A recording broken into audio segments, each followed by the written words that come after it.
दोस्तों, मैं ब्रजेश विश्वकर्मा आपका स्वागत करता हूं तादिल से अपने स्वागत चैनल में। दोस्तों, आज दो महान संतों के विचार आपको सुनाएंगे। दो महान संतों के विचारधाराएं क्या हैं? एक हैं अनिरुद्धाचार्य और दूसरे हैं संत रामपाल जी महाराज, जो कि दोनों धर्मगुरु हिंदू धर्म से बिलोंग करते हैं। इसमें अनिरुद्धाचार्य जी क्या कह रहे हैं और परम पूज्य संत रामपाल जी महाराज जी क्या कह रहे हैं, आप दोनों के विचार सुनते रहिए। अब आप देखिए इस वीडियो को पूरा ध्यान से देखिएगा।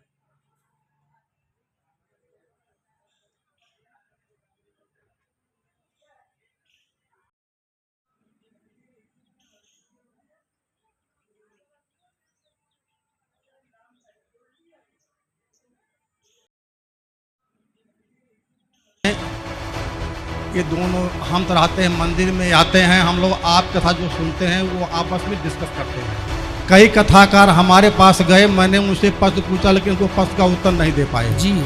पहला प्रश्न मेरा स्वामी जी है, गुरु जी है कि मोक्ष किसका होता है? मोक्ष जो होता है, मोक्ष का अधिकारी है मन। माया मरी न मन मरा, मर मर गया शरीर, आशा तृष्णा ना मरी, कह गए दास कबीर। तो जो हमारा मन है वही मोक्ष का अधिकारी है, क्योंकि आत्मा तो मोक्ष से और जन्म मृत्यु सबसे परे है। तो जो मन है, कहते हैं ना सब मर गया, शरीर बूढ़ा हो गया, मन बुढ़ा नहीं हुआ। ठीक। तो मन को ही सारा सुख दुख मिलना है। ठीक। स्वामी जी, संतुष्टि हमको नहीं हुई।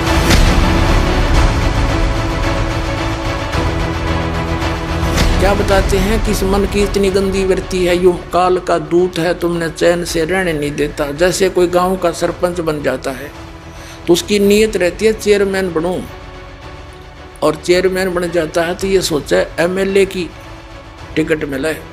एमएलए बनने के बाद इन्होंने सोचा मंत्री बनूं, जब बात बने। मंत्री बनने के बाद इन्होंने सोचा मुख्यमंत्री बनूं, जब चौधर पूरी हो। मंत्री बनकर नीयत यह हो प्रधानमंत्री बनो, इतने इसकी टिकट कट ले, फिर गधा संतरी बना पाओ। अब परमात्मा कहते हैं तीन लोग से तरपत ना ही यो मन भोगी खसिया। ये मूर्ख बना रहा तुम्हारे को जो काम करना था। कबीर साहब कहते हैं कबीरा सब जग निर्धना धनवंता नहीं कोए, धनवंता सो जानियो जिस पर राम नाम था।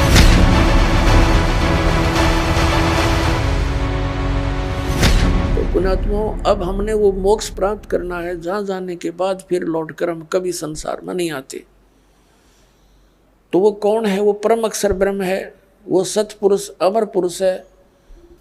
गीता अध्याय नंबर 7 के श्लोक नंबर 29 में गीता ज्ञान दाता ने कहा कि अर्जुन, जो मैंने तुझे ज्ञान बताया है कि तत्वदर्शी संत की खोज कर ले।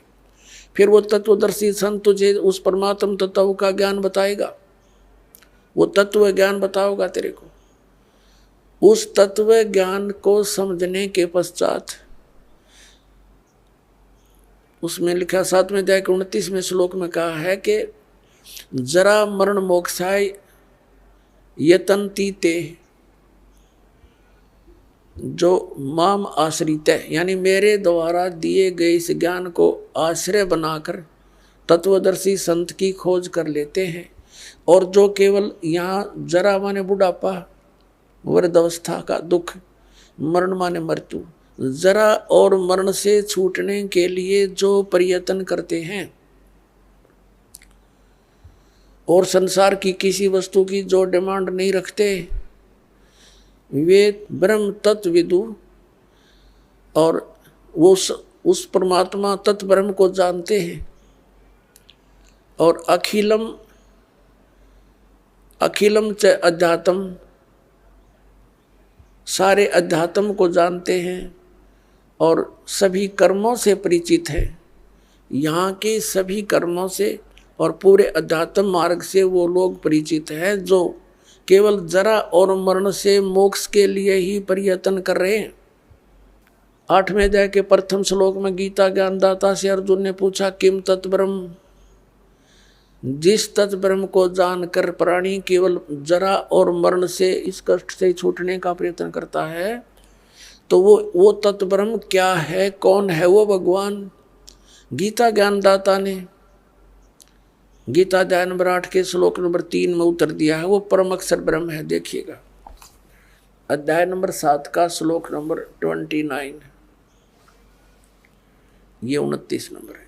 इसमें कहा कि जरा मरण मोक्षाय माम आश्रित यतंती, ये माम आश्रित, मेरे इस ज्ञान का आश्रय करके कि तत्वदर्शी संत को खोज लो, तो वो यतंती, ये जो प्रयत्न करते हैं, जरा और मरण मोक्ष है, जरा और मरण के मोक्ष के लिए ही जो प्रयत्न करते हैं, ते ब्रह्म तत्विदु कृष्णम अध्यात्म च कर्म अखिलम, वह पूरे अध्यात्म को, तत्व ब्रह्म को और सभी कर्मों से परिचित हैं, जानते हैं। विदु माने जानते हैं। इन्हीं का अनुवाद पढ़ते हैं। जो मेरे शरण होकर जरा और मरण से छूटने के लिए, जरा माने बुढ़ापा, वृद्धावस्था होती है, इन लोगों ने लिख दिया ने, वे पुरुष उस तत्ब्रह्म उस ब्रह्म को, संपूर्ण अध्यात्म को, संपूर्ण कर्मों को जानते हैं। ये तीसरा श्लोक में ये कहा है 8वें अध्याय के, कि केवल जो मुझे ही सब कुछ समझ रहे हैं वो मुझे ही जानते हैं, वो तो मुझे ही जानते हैं बस। फिर यहाँ बताया 8वें अध्याय का प्रथम मंत्र में अर्जुन ने पूछा गीता जी में, किम तत्ब्रह्म किम अध्यात्म किम कर्म पुरुषोत्तम अधिभूतम से किम प्रोक्तम अधिदेवम किम उच्यते। इसका वह ब्रह्म क्या है, और इसका 8वें अध्याय के तीसरे श्लोक में उत्तर दिया है गीता ज्ञानदाता ने। 8वें अध्याय के तीसरे श्लोक में वो परम अक्षर ब्रह्म है। अब इससे सिद्ध हो गया गीता ज्ञानदाता से कोई अन्य परम शक्ति है जो जीव को पूर्ण सुखी कर सकती है और पूर्ण मोक्ष प्रदान कर सकती है। अब यहाँ गीता अध्याय नंबर 8 के श्लोक नंबर 5 और 7 में गीता ज्ञानदाता ने कहा है कि मेरी भक्ति कर मुझे ही प्राप्त होगा। और 8वें अध्याय के 8, 9, 10 में 3 मंत्रों में कहा कि उस परमेश्वर परम अक्षर ब्रह्म की यदि तू साधना करेगा, उसकी भक्ति की कमाई के बल से, योग के बल से, भक्ति की शक्ति की ताकत से, तो उसको प्राप्त हो जाएगा। 8वें अध्याय के 13वें श्लोक में गीता ज्ञानदाता अपनी साधना का मंत्र बताता है, ओ इति एकाक्षरम ब्रह्म व्यवहारन माम अनुसमन ये प्रियाति तजन देहम सयाति परमाम गतिम। मुझ ब्रह्म का केवल एक ओम मंत्र है, और जो इसकी अंतिम श्वास तक सिमरण करता हुआ, इसका अंतिम श्वास तक सिमरण करता हुआ छोड़कर जाता है, वो ओम से मिलने वाली परम गति को प्राप्त होता है। ओम से मिलने वाली परम गति कौन सी है? ब्रह्मलोक।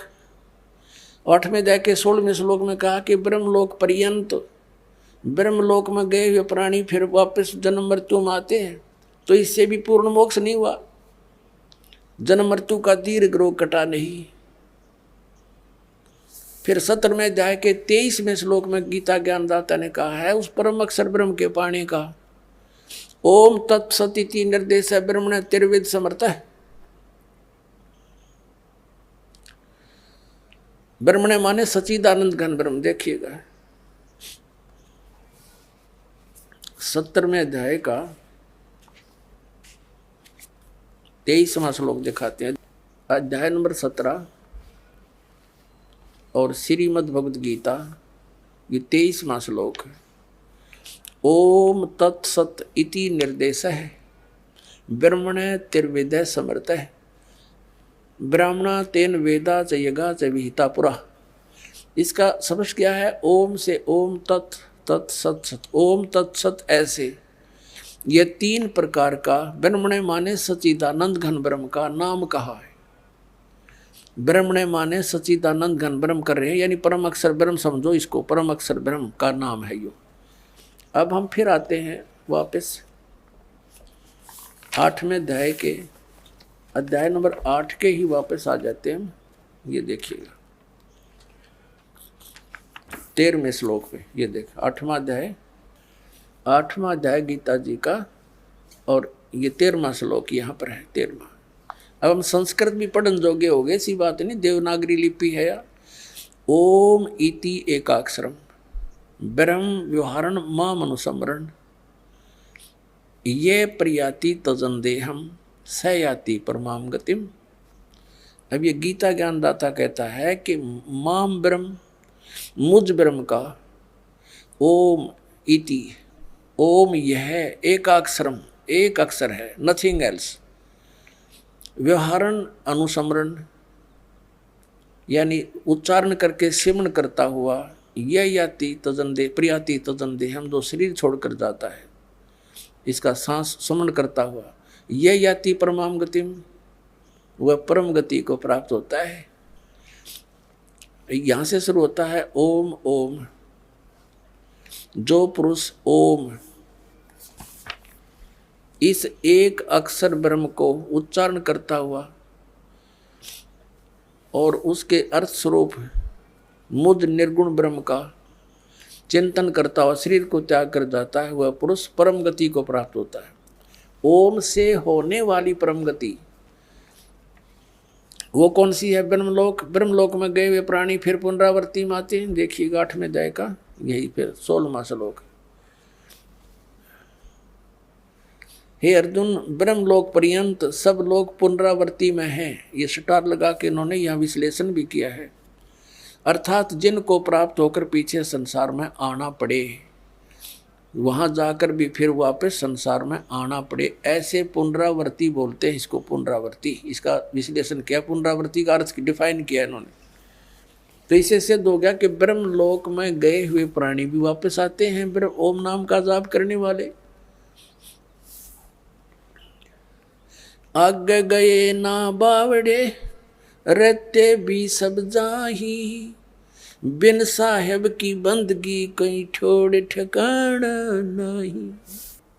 मोक्ष प्राप्ति की विधि बता कहते हैं कि जो सच्ची साधना सतगुरु से प्राप्त हो जाती है, उस भक्ति के करने से पूर्ण मोक्ष हो जाता है। पूर्ण मोक्ष प्राप्त प्राणी उस लोक में चला जाता है जहां पर इसको कर्म किए बिना ही प्राप्त होता है। श्रीमद् भगवत गीता के अंदर उसको निष्कर्मे मोक्ष कहा है। वहां जाने के बाद कोई भी बगैर काम किए ही आपको सब कुछ प्राप्त होगा। इसलिए आप जिस स्थान पर रह रहे हो, ये आपने कर्म करते करते भक्ति करनी पड़ेगी। निर्वाह के कर्म करते करते आपको भक्ति के कर्म भी करने पड़ेंगे। इसलिए प्रत्येक सदग्रंथ के अंदर जो प्रावधान है वो इसी प्रकार का है। सबसे पहले आपको श्रीमद् भगवत गीता का प्रमाण देते हैं कि उसमें कैसी भक्ति करने को कहा है और उस भक्ति के करने का तरीका कौन सा है और वो साधना है कौन सी। श्रीमद् भगवत गीता अध्याय नंबर 8 के श्लोक नंबर 1 में अर्जुन ने पूछा कि भगवान, आपने श्रीमद् भगवत गीता अध्याय नंबर 7 के श्लोक नंबर 29 में 29 में कहा है कि मेरे ज्ञान का जो आश्रय कर लेते हैं। कौन से ज्ञान का?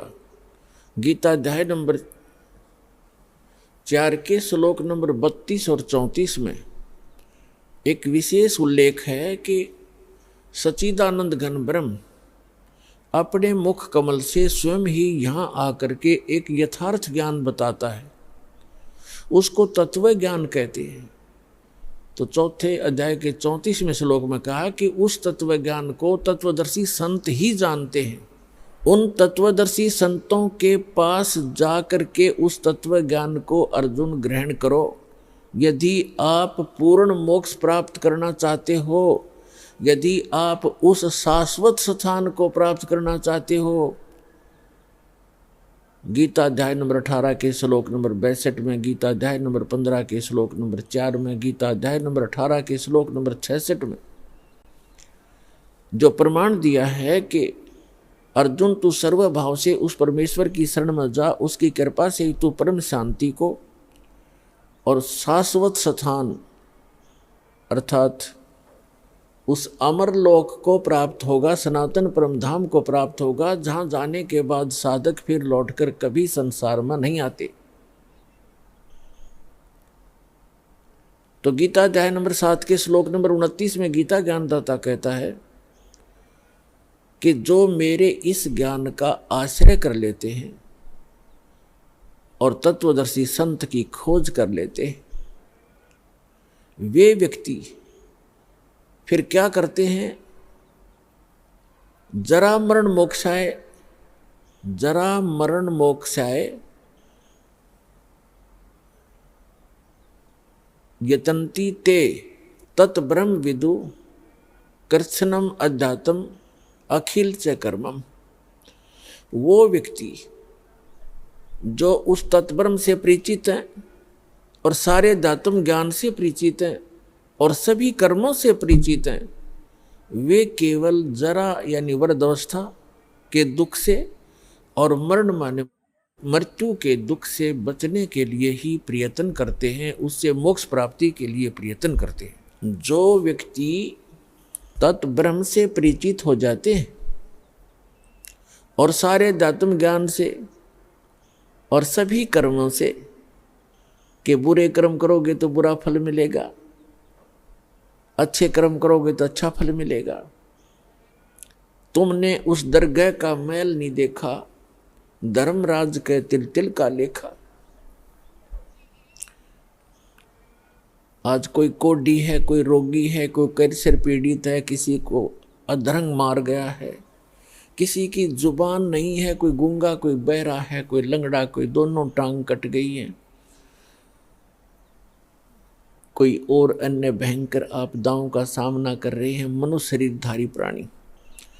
और अन्य प्राणी भी आप देखते हो, कोई कुत्ता है, खाद लगी है, कीड़े पड़े हुए हैं, टांग टूट गई, पिछले हिस्से को पैरालिसिस हो गया है, दोनों पैरों को लटका के घसीट रहा है। तो ये आपके पूर्व जन्म के कर्मों का परिणाम है। तो ये ज्ञान सत्संग से होता है कि जैसे कर्म आप इस मानव शरीर में करोगे वो आगे आपको भोग्य होंगे। इसलिए आप जी ऐसे कर्म ना करो जो आपको आगे उनका दंड भोगना पड़े। तो सब्सक्राइब करें, लाइक करें, शेयर करें। धन्यवाद।